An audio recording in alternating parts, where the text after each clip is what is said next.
환영합니다. 허경영 프레지던트 TV입니다. 신년 기자 간담회 제2편입니다.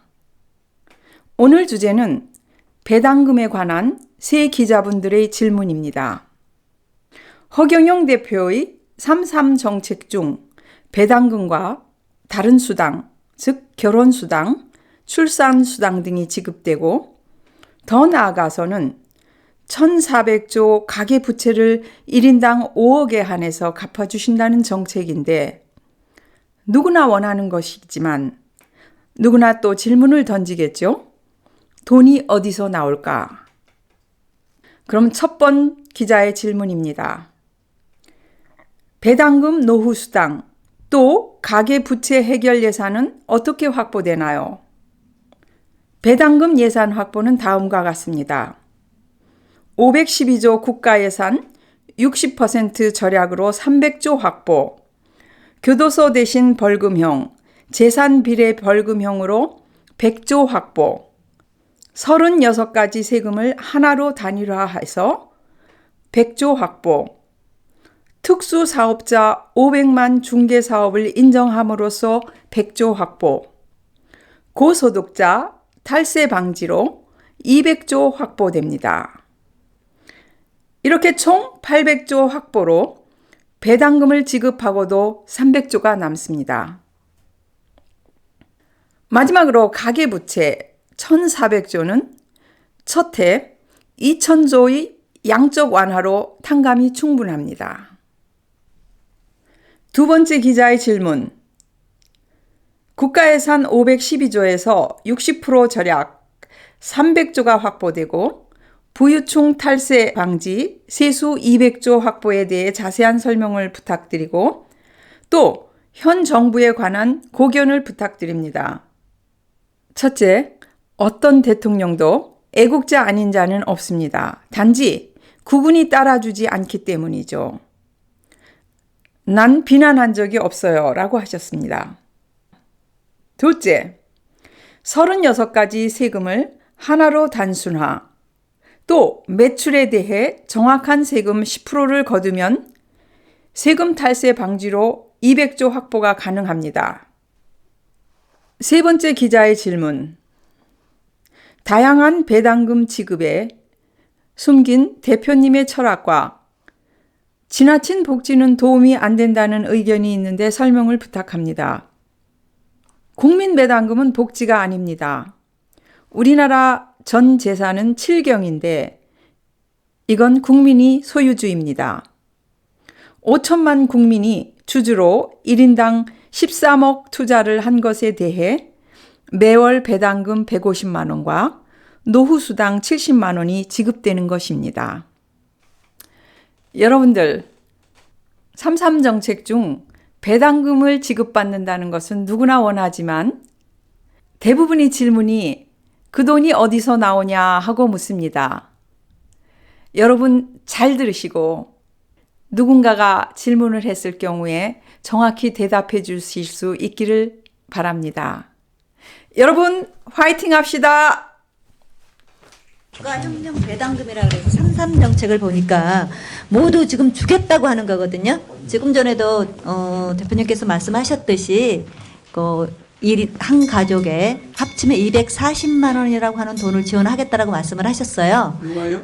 지금 조금 전에 말씀하시기를 65세가 넘어가면 70만 원. 네, 그러니까 70만 원씩 하면 이렇게 해서 그렇게 된다라고 조금 전에 440. 네, 340 말씀을 하셨는데 그 돈에 대한 예산 준비는 어떻게 하실 건지 지금 여기에 보니까 모두 정당혁명, 결혼혁명 다 혁명이라는 말씀을 붙이셔서 이렇게 다 예산으로 갈 수 있는 생계비 다 이런 것들이거든요.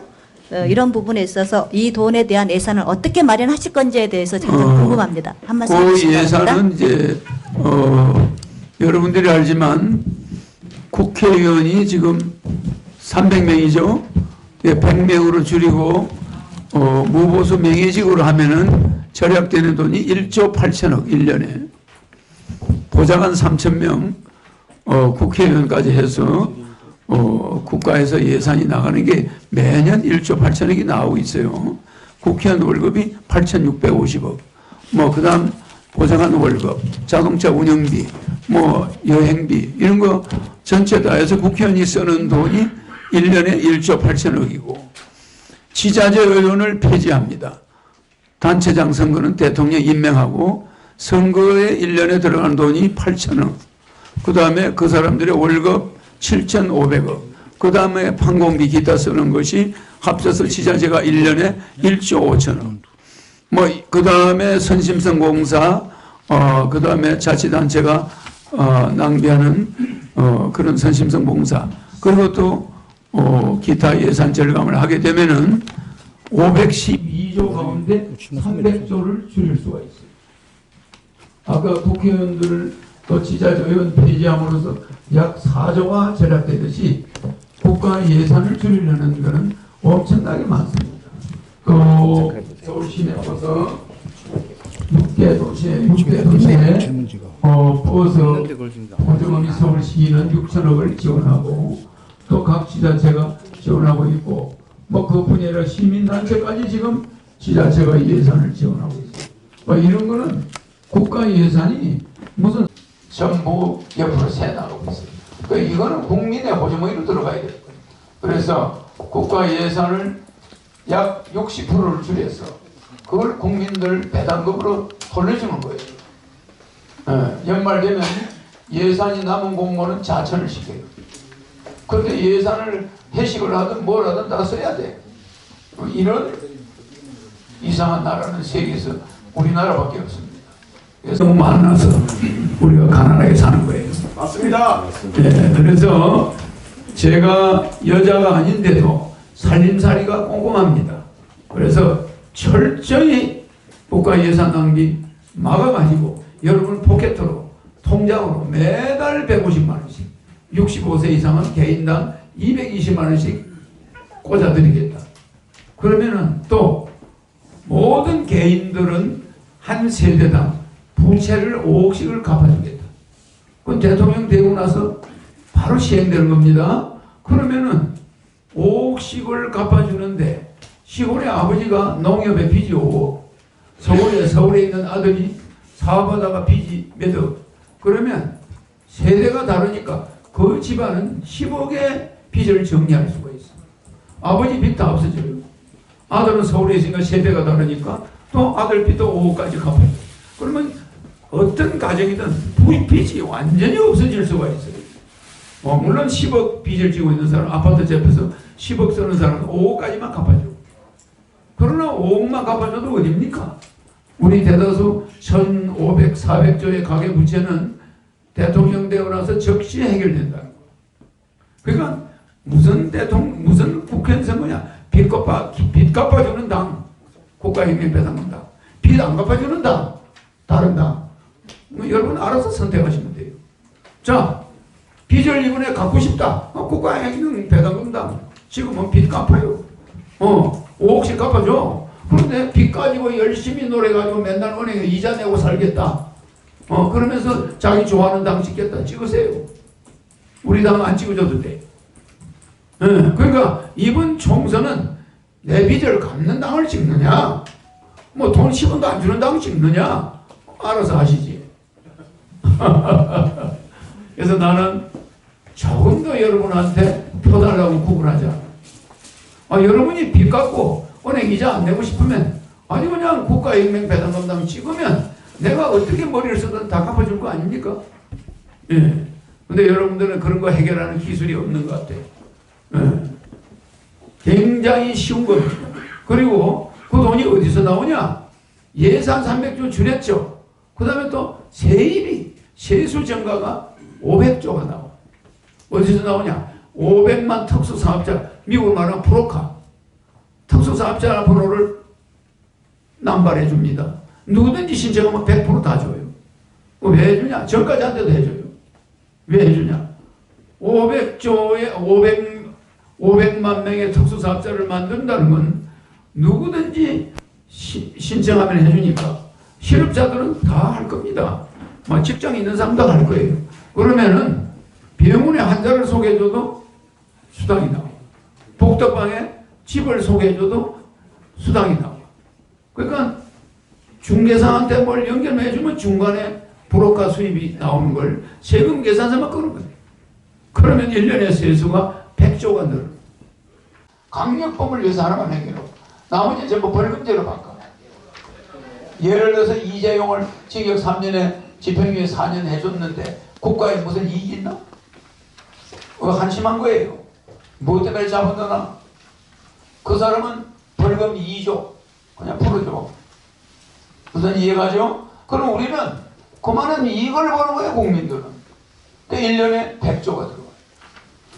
그러면 300조 남은 거하고 200조 늘어났죠? 500조죠? 그 다음에 부자들 세금 포탈하는 게 연간 250조 정도 돼요. 이건 세금 제도가 잘못되어 있어서 그래요. 이 세금 제도를 제대로만 활용하면은 연간 200조 세수가 증가돼요. 여러분 말이에요. 법인세는 깎아주고 부자들의 탈세는 철저히 받아내야죠. 무슨 말인지 이해가죠? 예를 들어 우리가 법인세를 5%만 올리면 100조, 200조가 더 늘어나. 예를 들어서 세수가 늘어나는 거는 세율에 따라서 달라지는데 그래도 국제적으로 우리가 다른 나라보다 세금을 많이 걷어들이면 안 되잖아요. 그러니까 법인세는 낮춰야 탈세는 철저히 막아서 한 200조가 더 늘어나. 그럼 또 200조가 추가됐죠. 또 36가지 세금 제도를 하나로 통합해. 그러면 세금이 100조가 더 늘어나. 이렇게 해서 세금이 500조가 나오고 300조가 절약해. 그러니까 500조 세수 증가, 300조 절감. 얼마죠? 800조죠? 20살부터 150만 원씩 주고 해도 그리고 돈이 연간 300조 이상이 매년 남아. 그럼 세금 깎아줘. 알겠죠? 어디서 나오는지 아까 우리 여성 기자님이 물으셨는데 예산은 남아 돌아간다는 거. 매년 300조가 남아 돌아갑니다. 그런데 5억씩 빚은 어떻게 갚으느냐? 1400조. 1년 예산은 512조밖에 안 되는데 그러면 당신 5억씩은 어떻게 집집마다 5억을 어떻게 갚아주냐? 간단해요. 1400조. 대통령 된 첫 해에 2000조를 양적 완화를 합니다. 한국은행에서 2000조를 찍어내요. 찍어내서 풀어요. 빚 다 갚아요.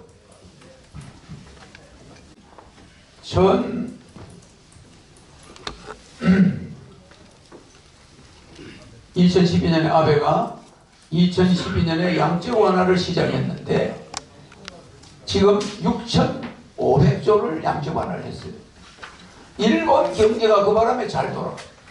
그 양적 완화하기 전에 일본에 돈이 없는 거예요. 돈이. 우리나라는 말할 것도 없습니다.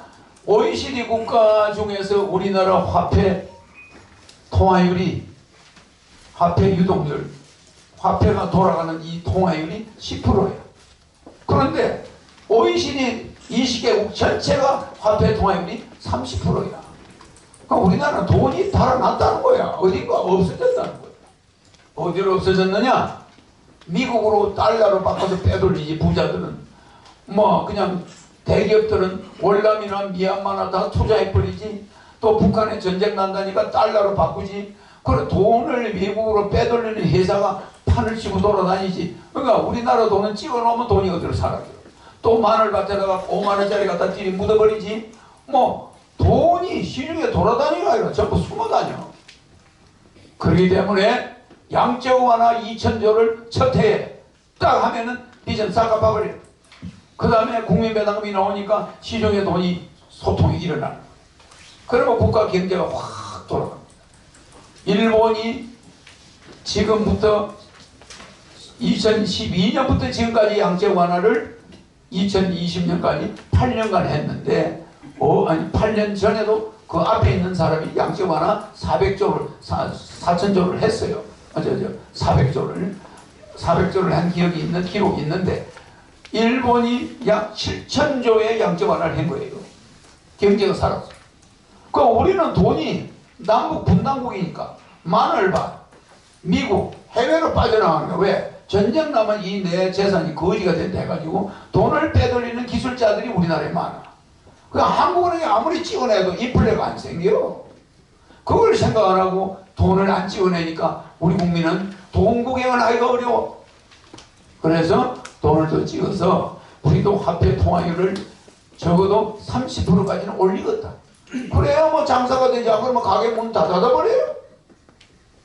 돈은 나가서 써야 됩니다. 이렇게 해서 우리 경제 살리는 거는 여러분들의 머리 가지고는 불가능하다는 걸 알아야 됩니다. 그래서 영적 지도자의 권능이 있어야 돼요. 그 영적 지도자의 권능이 담긴, 혼이 담긴 또 정책이 있어야 돼요. 내 정책 33가지가 아무리 좋아도 졌다고 국회의원들한테 갖다 맡기면 개밥의 도토리가 될 거예요. 영적 지도자의 권능, 능력이 있고 탁월하고 강력한 카리스마와 구심력, 이런 걸 가진 자가 이 정책을 해야 나라가 살지. 내 정책이 아무리 좋아도 기성정당한테 주면은 개밥의 도토리가 되어버려요. 그거 정책 가지고 싸우다가 나라 망해요. 몇십 년 갑니다. 그럼 몇십 년 후에 우리 다 굶어 죽으라고? 안 되는 겁니다. 그래서 제가 말하는 거, 자, 영적 지도자의 출현, 영적 지도자의 권능, 그 다음에 영적 지도자가 내세운 혼이 담긴 정책, 이게 삼산정책이야. 그러니까 국가행정배당금당은 이 세 가지 비장의 무기가 있다는 거예요. 이것이 우리 국민들의 5천년 가난을 이걸로 마무리하겠다는 거예요. 여기에 만약 반대하는 자들이 있다면 나는 용서하지 않을 것이고, 대통령이 되고 나서 이거를 실행하는데 반대하는 자들은 절대 용서하지 않는다. 우리 국민들의 그 사람 바꾸는 거 보지 않은 사람이야. 그 사람은 빚 안 져본 사람이야. 우리 국민은 빚이 있어서는 살아갈 수가 없어요. 일정한 직업도 없는 데다가 은행 이자는 꼬박꼬박 들어가. 그러면 집에서 쫓겨날 신세야. 그리고 상속세는 폐지해. 부모들의 남긴 재산은 세금 내고 다 모아놓은 재산, 그거 왜 상속세를 내라는 겁니까? 상속세는 폐지한. 그린벨트만 남겨놓고 돌아간 부모 상속세가 나와. 그러면 그린벨트 팔리나? 멀쩡한 집까지 경매부터 상속세 안 낸다. 이런 상속세 제도 폐지. 간단하게 해주십시오. 그 말씀해 주신 거 전체적으로 그 자료 주신 거 잘 들었습니다. 뉴스에 주신 분 이희성 기자입니다. 네. 말씀하신 예산 절감과 크게 보면은 그 세입 증가를 말씀하셨는데요. 네. 예산 절감에서 국가예산 60% 절약을 512조 중에서 60% 절약하신다 했습니다. 구체적인 근거를 좀 보여주시고요. 그 다음에 두 번째로 세입 증가 항목에서 재미있는 거는 4개를 열거를 해주셨는데 상류층 탈세를 나가서 매년 200조를 하셨는데 그 수치 개념에서 좀 말씀해 주시고요. 그 다음에 마지막으로 지금 현 정권에 대해서 아까 좀 비판도 하시는. 나는 현 정권의 비판을 한 적은 없어요. 예, 지금 정부가 돌아가는 아까 말씀을 방금 이제 하셨는데요. 현 정부에 대해서 개인적인 그 말씀을 개인적으로 생각하시는 분들 부분을 좀 말씀 좀 해주시면 좋겠습니다. 나는 한 번도 정권에 대해서 뭐라고 한 적은 없고 항상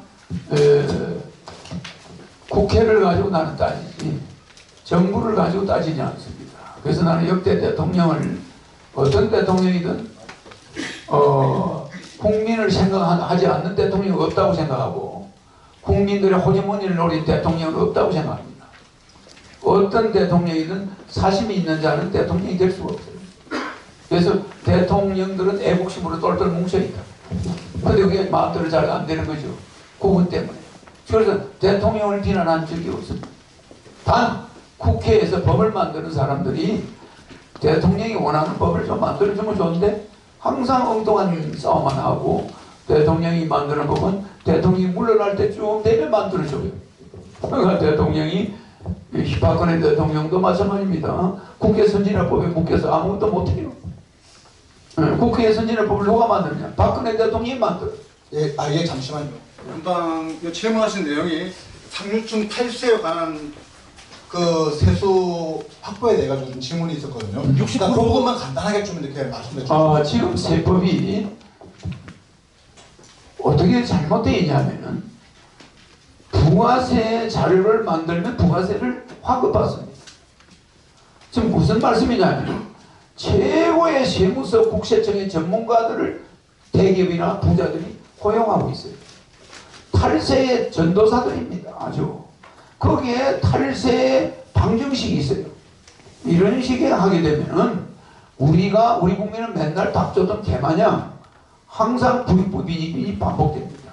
그래서 돈이 남았든 안 남았든 전체 매출의 몇 퍼센트 딱 세금 계산은 초등학생도 할 수 있게 홍콩처럼 그렇게 하게 되면은 뭐 적자 받습니다. 뭐 매입자를 만들어서 뭐 이거 공제받고 뭐 이런 식으로 세금 제도가 돌아가지 않습니다.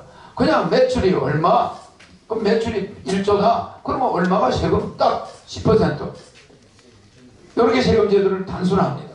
그래서 36가지 세금을 한 가지로 단순할 경우에는 세금 탈세가 안 돼요. 왜? 매출이 얼마냐 보면 그냥 세금 액수가 나와요. 근데 지금은 최고의 세금 전문가들도 헷갈려요. 그리고 그 장부가 그렇게 복잡해. 뭐 공제 없습니다. 앞으로는 공제, 적자 이런 거 없습니다.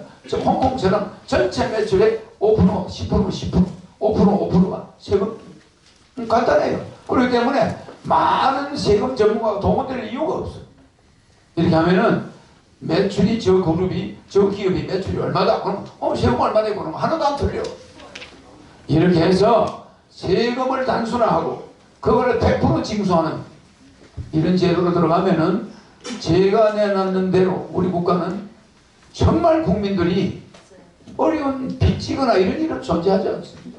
내가 그렇게 해주려고 하는 거예요.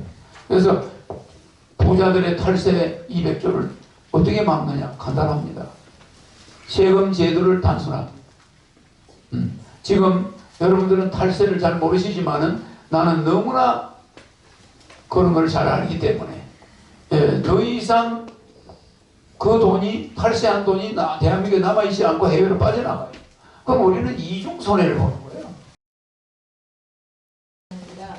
지금 보니까 다양한 방식의 배당금을 지급하는 것이 공약인 것 같습니다. 그럼. 네, 국민들에게 직접 이렇게 돈을 주는 것이 대표님의 정치 철학에 있어서 어떤 의미가 있는지, 그 다음에 이렇게 또로 이렇게 때로는 이렇게 지나친 그 복지가 오히려 국가의 경쟁력에 큰 도움이 되지 한다는 지적들이 많이 있잖아요. 여기에 대해서 한 말씀 해주시면. 네. 중남미라든지 뭐 그런 국가들이 말하는 그 복지는 우리 복지하고 달라요. 그래서 제가 주는 거는 복지가 아닙니다. 국민배당금은 배당금이야. 우리나라는 7경이라는 국가 재산이 있어요. 그럼 5천만 명이 한 사람당 13억씩을 국가에 투자한 거예요. 7경이라는 국가 자산의 소유자가 여러분들이에요. 그럼 5천만 명 남으면 실경을 하면은 한 사람당 13억씩을 투자했어요. 5인 가족이면 굉장하죠? 두 가족이면 30억을 투자한 거예요. 거기에 대해서 배당금을 월 150, 노인들은 220 주는 겁니다. 복지 아닙니다. 당연히 받을 돈이에요. 당연히 받을 돈. 복지 이야기하면 안 됩니다. 나는 복지를 내가 싫어합니다. 자 보세요. 90만 원 줄 테니까 일하지 마라. 기초생활보호자. 그래 90만 원 줘놓고 일을 못하게 하는 거야. 어디 가서 일만 하면은 그거 탈락시켜버려. 90만 원 안 줘요. 그게 복지예요. 국민배당금은 당연히 주식, 우리 대한민국 주주고 주식회사 대한민국에 왜 돈을 공무원들로 써야 되나? 무슨 말인지 이해갑니까? 배당금 내놔라야 우리나라 주주들한테. 그거는 복지가 아니에요. 받으면서도 얼마든지 직장 다니면서 일할 수가 있어요. 그런데 지금 우리나라 복지는 뭡니까? 사람을 주지를 않죠. 야, 너 생활 거빈자지? 너 한 달에 90만 원 줬으니까 절대 직장 가면 안 돼.